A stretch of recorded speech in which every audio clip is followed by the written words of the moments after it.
When moving abroad, understanding your tax liabilities both in your country of origin and your new home country are super important. But staying on top of this, especially when there are two different countries and different kinds of income, investments, and foreign holdings involved, can get messy very quickly. In this video, I'm joined by Loek, who is the CEO of Tytle, an international tax firm, where we're going to talk about Portugal and why he thinks it's still one of the most attractive environments from a tax and business perspective in Europe. We'll also talk about the important things that you need to keep in mind when relocating to a new country when it comes to taxes. So I hope you enjoyed this discussion, guys. And with that said, let's get right into it. Okay, so I'm with Loek from Tytle. Nice to have you on the channel today, Loek. Thank you for having me. It's great to see you. We were talking a bit about kind of your situation a little bit before we got started in the call, but you're essentially moving between three countries at the moment. So very, very mobile individual, we can say. Yeah. And with me and probably, yourself, many other people and other immigrants and expats going all over the world. So the problems that we are facing and that we are trying to solve with our company is not just me and my friends. Yeah. Yeah. And so that kind of how Tytle came to be born as a business? Yeah, exactly. I moved from the US, from California, which has its own quite complicated and high tax regime. I moved back to the Netherlands, where I'm originally from. And then after a year and a half of the main COVID pandemic, I was during COVID, then I moved to Portugal to get a bit more warm, better climate, warm climate. I love the kind of Iberian Peninsula, the culture, the food. And so I was going from the US to the Netherlands to Portugal in a relatively short amount of time, and I already had built a business in the US. And so it was quite complicated. And I was like, okay, I can hire these really kind of more professional, expensive tax companies, right? That will cost you tens of thousands of euros. And I was like, this is just not, I think, worth it for me. I shouldn't have paid that much money for the amount of work that was out there. So I was like, how can we do it much better, more efficient, quicker, and more digital? That there is one place where you can put all your documents and have all your contacts with the tax advisors in different countries. And that's how Tytle really came into existence. And then my partner in business, he also had the same. He moved from the US back to the Netherlands and is also now in Portugal, of course. So yeah, that's where the problem came from. Great, amazing. And so guys watching, if you are interested, if at any point through the video you think that there's a tax query that Tytle can help you with, be sure to check out the link in the video description, and one of the advisors will get in. Yeah, we can help with many countries in and between the countries, right? We specialize in the between the countries tax implications, which is very hard in the original or before we existed. It's pretty hard to get that sorted because you need to have specialists in every country that you know and then have them talk to each other, right? So we kind of solve for that problem. Yeah, I think that's very valuable because, especially between countries, it can get very messy, and where you've got locally specialized advisors, even when they're talking to each other, they may not necessarily understand or be able to interpret what one thing means in the other country, and etc. And exactly. Yeah, so it's and great nor is that bridge. really something you can do as one person because rules get updated sometimes multiple times a year. Right. Exactly. So we'll start talking taxation, and obviously, Tytle is specialized in Portugal in some sense. You got a lot of your team based in Portugal. So what are some of the key considerations to keep in mind for someone who's moving abroad when it comes to taxation, and perhaps particularly in the case of Portugal as well? So you need to know, of course, what the general taxation rules are, high level. If that is of importance to you, right? If you are like, okay, I'm going to move regardless of how I'm going to be taxed because I want to live there and the weather is nice, I have family there, then taxes may be a little bit less important. But in general, there can be quite a lot of differences between countries. So it's good to be aware of, for example, the regular income tax. So for example, in Portugal, that ranges between 13 to 48%. The progressive income taxation with the higher brackets at around 80,000 euros. And in some countries where, for example, the income is higher, then the income brackets may be the same in percentage terms, but they start at a higher income salary, right, or salary annually. So you may be taxed still differently, even though the rates may be the same. So you kind of need to know a little bit about that in order to make a decision from a financial perspective, if that is important to you, but also if you have income from a company like salary, it can be very different than if you have income as a freelancer, right? Right, where you have where you work more on like a contract basis, and you could also work with companies outside of, for example, Portugal. So you get income from multiple sources, and they can be treated differently under the tax regime in the country, or maybe even when you get a certain status. So as a foreigner, quite a lot of countries, especially in Europe, they have a status for a foreigner if they come in and they become a like residence for tax purposes for the first time, and then you get a lot of deductions. And in Portugal, before 2024, you could even get a total exemption on things like dividends and other sources of income. So it could be very lucrative. So it's good to like dig into a little bit what your situation is and how that is being looked at in those countries. And of course, we can help with that as a company, but there's also a lot of things you can do beforehand, and just doing a quick Google or asking ChatGPT, for example, for a quick like off-the-cuff answer. Yeah, exactly. Yeah. Let's come back to this point that you mentioned about Portugal, because what you were referring to is obviously the very popular NHR scheme, which gave, worldwide kind of non-Portuguese sourced income exemptions for up to 10 years for new Portuguese residents coming from abroad. Yep. So at the end of 2023, I understand that scheme either ended or was kind of revamped in a sense, and it came out with some new implications. So is Portugal still popular despite these changes, and are new residents still getting some good tax benefits under the new scheme? Yeah, it is definitely less in popularity than before. That has partly, of course, to do because of the NHR, which is that tax regime that we just talked about, kind of ended in its original form. Before 2024, the previous regime was in place. And then we had a year of a transition period. And now there is a quote-unquote NHR 2.0 in place. It's named differently, but it can kind of trying to achieve the same objective, albeit in a different way and targeting a different group.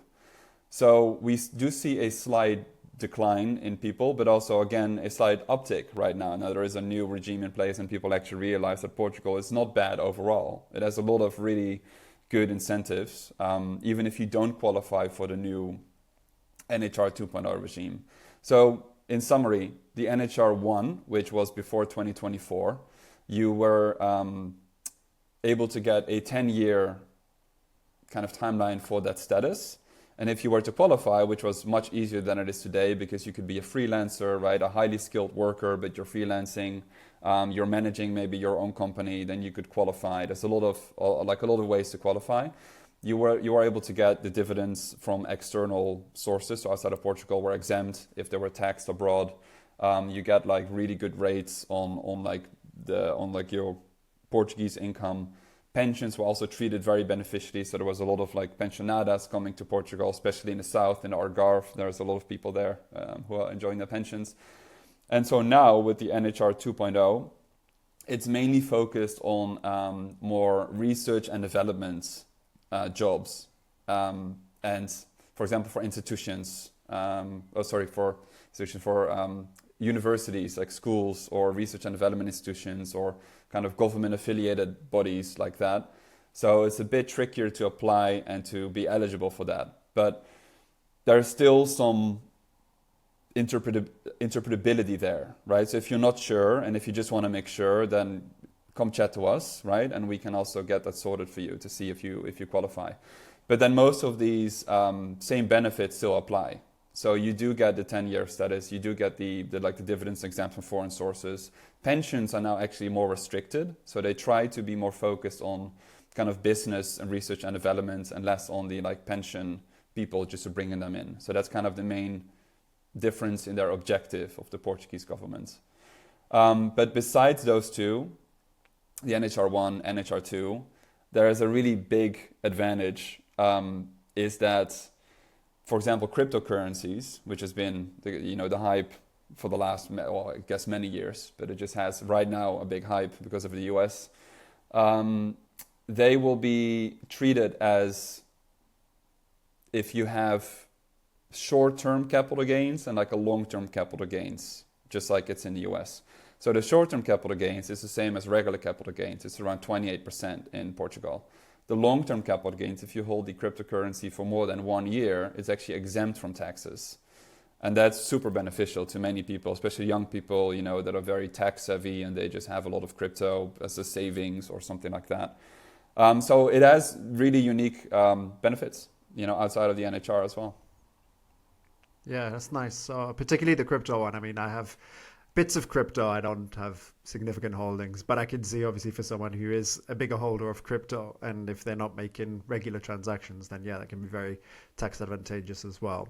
Yep. And then coming back to the NHR, based on what you said, it sounds like, similar benefits, but more focused on active income and a reduced scope of who is eligible to apply, essentially. Yeah, exactly. It's still, of course, very personalized, so you can never say that, X or Y job at Z company will not qualify. You have to really look at the specifics.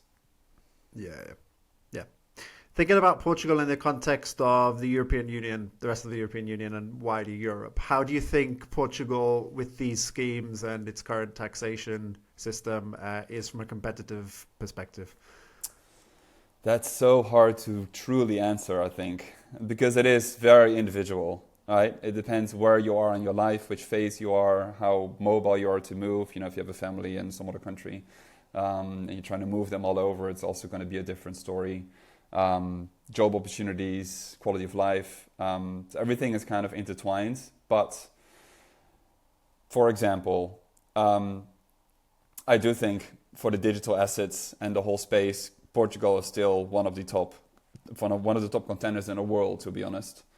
Then, for example, in Italy, you have a regime that is really good for example, small businesses or for freelancers. Or for very high earners, you can actually pay a fixed amount per year, and that's done. And then anything you earn over, you're totally fine. So there's a lot of crazy regimes for these extreme outliers. Also, a lot of these regimes are kind of in flux. For example, in the Netherlands, we had this 30% ruling for expats, where they get a lower tax rate than the Dutch citizens that have lived there their whole life. That also was overhauled. And so there's a lot of new things coming into place. And in light of all these new changes, I think Portugal is definitely not the number one in tax regime, so you can benefit from. I think with the NHR 1.0, an argument could be made it was more closer to number one. But it's definitely not at the bottom of the list. It is really good. And also because the general tax regime in Portugal, without these tax statuses that you can get as a foreigner, it also has 0% wealth tax, for example. Well, for example, Spain in some of these regions have quite high wealth tax you got to be very aware of if you move. So overall, I think it's definitely in the top 10 of the countries in Europe. And there's always other ones that may be better for a specific individual. But definitely don't overlook it. Portugal, it definitely still has a lot of benefits. Plus, the cost of living is quite low here, as well. Yeah, absolutely. I think thinking about the rest of Europe, it keeps coming up in conversations, and it probably more so for its exemptions and expat schemes. But I think you got some Eastern European economies, the likes of maybe Bulgaria, Romania, Hungary, even Poland, Czech Republic. They have very simplified, generally low headline rates. Yep.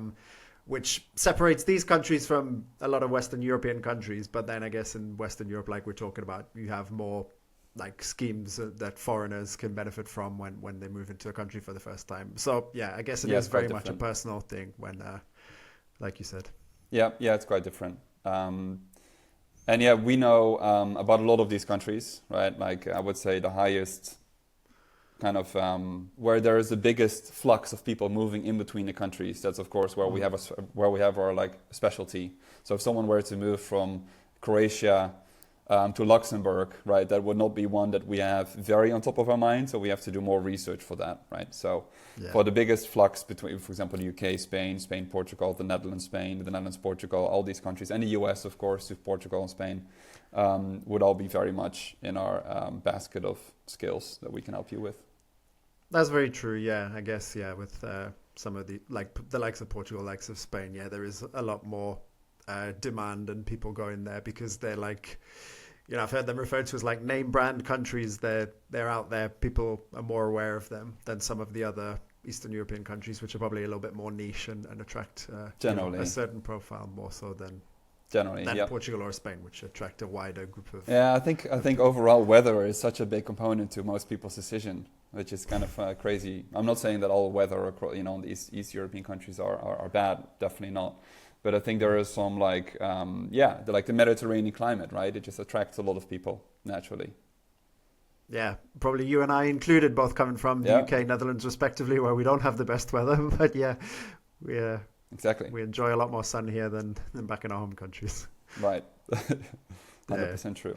So we said like a wider group of profiles like retirees, digital nomads, freelance workers might be attracted to the likes of a Portugal or a Spain. In the case of Portugal, what are the most common profiles that you see relocated to Portugal through Tytle? We get a lot of retirees still, because there's just a lot of people that want to move to the warmer climate with their pension, irregardless of that is being treated differently now. And then we see a lot of expats, just kind of general expats that like relocate for a job to another country, right, with their spouse, for example. So then we also get a lot of like couples with duo, or how do you call that? It's like a joint filing, joint advice needed, where they both interact. We get a lot of those people. And then there is, of course, the kind of a little bit of a, at a lesser extent, because there's not that many people fall in this bucket, but people that have a company in another country and then they move, but they still have the shares from the company, right? Or they may have some financial holding in between, and then it's kind of a bigger interaction between all of these key elements, which is quite complicated. So yeah, we get quite a high variety of people through the door. Yeah, that's interesting. And on the point of retirees, I mean, I could be wrong, but I think generally speaking, most people in that group probably have their mind made up more or less where they want to be, what kind of lifestyle they're looking for. And I think probably taxation maybe is a lesser factor in their decision of where to live. Whereas the likes of a digital nomad or a freelancer who's economically active and maybe trying to build wealth are perhaps more focused on where they go and where they can, legally pay the lowest tax possible for what they're doing. I think that's a fair assessment.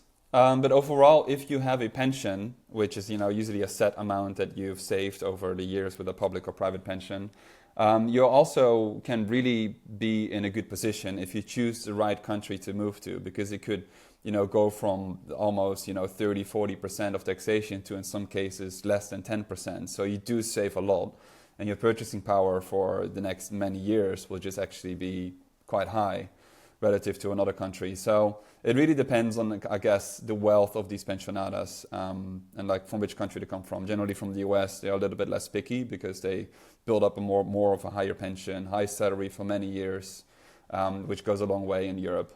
Yeah. And then a lot of these digital nomads, which I guess you could also call me one. I've been in many countries, lived in many countries. They're a bit younger in their life, a bit younger in their career, a bit earlier on. They are in that wealth accumulation mode, want to make sure everything is stable and safe, and getting a low taxation is part of their plan to make sure that they can buy a house in like X amount of years. And then you see more of this choice, like, okay, well, I want to choose between Portugal and Spain is a big one we get often, right? And then we just kind of look at the components for their specific life and how that would be impacted if they move to Spain or Portugal. Yeah, that's a fair point to add on as well. Yeah. Thinking about the taxation point again, when you come to Portugal, what are kind of the key dates, like thresholds, annual declarations, etc., that you have to keep in mind when relocating? Yeah. So the first thing that is important is that you need to get a NIF, NIF in Portugal, which is the same as your tax identification number, or your SSN in a way if you're from the US. And you have to apply for that in order to live here as a tax resident. But there is one big distinction, that if you put your Portuguese address, if you already have one, on the NIF registration, you de facto become a Portuguese tax resident from that date. But if you don't, if you just have your home address, let's say, your home address in San Francisco, California, then you're not automatically seen as a tax resident. And this is important because a lot of people that want to have a second home in Portugal, right, they don't want to become a tax resident necessarily. So then they put their NIF number on their personal address in California. And so if you want to become a tax resident, you have to make sure that you put this address in Portugal on that NIF number. Because if you want to apply for the NHR 2.0, excuse me, in this case, you need to apply before the next year, March 31st. So if you moved with your NIF number and your tax kind of the start of your tax residency in Portugal, if that is in 1st of December 2024, you have until March 31st, 2025 to apply for this tax status called NHR 2.0. So those are the main dates that you have to be aware of when you move. And if you want to apply for a certain regime like the NHR, that's the most important probably. Okay. And when it comes to like the annual tax declaration, what is typically the tax season in Portugal when the window opens and closes for submitting your filings? So the deadline for submission for the taxes is 1st of April to the 30th of June if you want to submit your regular income taxes. But if you're a freelancer, then you usually have to either file your taxes every month or every quarter. And that's something with a regime called, it's just the kind of operation, it's called Recibo Verde, which is like green receipts, it's called. And that's what people use that who are freelancers, because you send a invoice and that goes through the system of the government. So it gets automatically registered and you got to file your taxes every month or every quarter, depending on what you choose. So that's the difference. Okay, cool. And then last question, less so related to immigration and less so related to tax. Something we also talked about before we started the recording and kind of through the interview as well, obviously. There's a lot of good things on the Iberian Peninsula about Spain and Portugal. We mentioned the weather, of course. What are some of the main benefits, lifestyle benefits of living in Portugal? From your own perspective? From my own perspective. Weather, obviously, number one. Food. I think Spanish and Portuguese food are quite different, but their main focus on, for example, really fresh fish is very important to me. And I think spices, that's more of a Spanish cuisine, but I like all of the food from Portugal and Spain. I think Portuguese food is very fresh and very pure. I like that. I love the culture. I love the Portuguese people. I think the language is very interesting. It's quite hard to learn, but once you grasp it, it becomes really like a whole new world opens to you, because the Portuguese history together with the Spanish history are super interesting. And these people here, they have their own culture kind of coming from all of those generations, right? And like learning that is a big pro, a big advantage that you have in every country. But specifically, I'm just drawn to these kind of more Southern European cultures. I find them very interesting. The landscape is beautiful, the scenery. So Lisbon is in this kind of delta with Rio Tejo, with the Tejo River. And it has just these beautiful hills on one side. On the other side, you got beautiful beaches and then another big mountain next to that, which is very popular for like day trips. And so you have a beautiful city surrounded by this interesting nature with different ecosystems. That is very beautiful to just visit, and you can just go 30 minutes. You know, if your parents come over or friends, you just have a whole day worth around you to just do many things. Then you have beautiful surf. The water is not super warm, but not super cold, so you can surf. I'm a big skateboarder and surfer, so it's a lot of fun. And yeah, I think that pretty much sums it up. And it's just a very good climate to kind of do business. There's a lot of people here who start startups, who do interesting work. There's a lot of artists as well. So you meet a lot of interesting people from all over the world. I live in Lisbon, and they just want to have a good time and just work and have a small community here, basically. Yeah, it's definitely a very fun place, like from the times I've been there. And I also have a very positive view of Portugal as well, living in neighboring Spain. It's always nice to take a trip over there when I get the chance. Yeah, it's gorgeous. Yeah. Well, Loek, thank you very much for your time. It's been a great discussion, very helpful as well. Guys, remember, if you had any questions at any point throughout the video and you think Tytle can help, then be sure to check out the link in the video description. And with that, we'll draw it to an end. Thank you again. Thank you for having me. Have a good rest of your day. So guys, I hope you enjoyed the discussion and found it interesting. Leave a comment and let me know if you're in Portugal right now or if you're thinking of moving to Portugal, and tell me a little bit about the reasons why you made the decision. And if you want to see more content looking at Portugal and even comparing it to Spain, then be sure to check out these two videos here. So next time, I'll see you on the next one, and let's get this money.